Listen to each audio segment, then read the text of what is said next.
Sabi sa sobrang init, namamatay yung ano. Sis? Yung puno. Sobrang init. Kaya minsan marami. Siguro yung kaya nangyari sa amin, baka may pumutok na ano. Punta doon. I'm sure kung mga sabit nila. Sobrang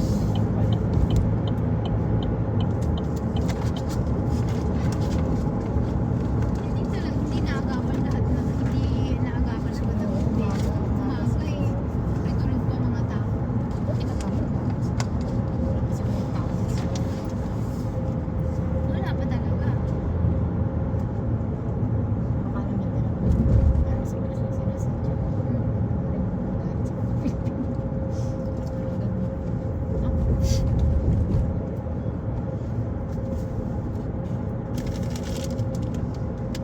Si sino ba yung nagsabi sis na yan pinapatay yung sinasabi, sinasabi. Malapit na siya. Yung doon sa rumpo ngayon sa naglalaro. Ha? Yung sa rumpo ngayon naglalaro. Nilayasan ko, nakapanel ako ngayon eh. Niliyasan mo? Niwanan ko lang doon sa bahay. Nakapanel ako ngayon. Yung mga tao ko naglalaro, ako walang panglaro. Butat ako kahapon eh. Salo-salo ka lang. Ha? Salo-salo ka lang.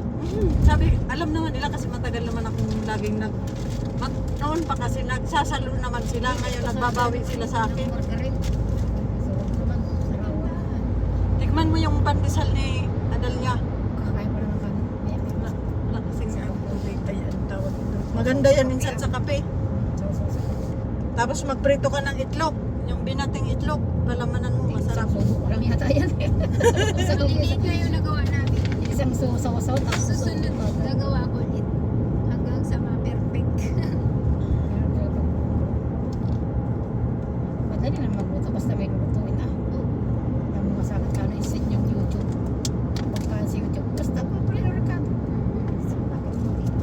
Yung sushi ang gusto kong gawin. Mahirap yan sis. Makahirap. Kanin lang at saka ano yung mga pickles. Oo eh. May grits ka doon. Yun lang. Yung pambalot pwede ko na dito.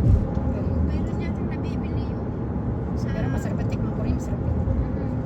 Sorry yung pan yung mga malagkit na. Masarap. Yung ginagawang marainap yun sis. Favorite ni Paris yun.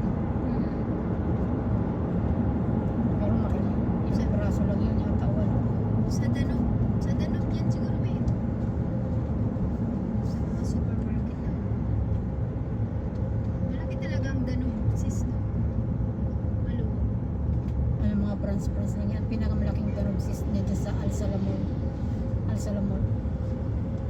Ayan ang pinaka-ano. Doon sa may Pinaka-main. Red Sea. Hindi. Malapit lang dito sa bahay.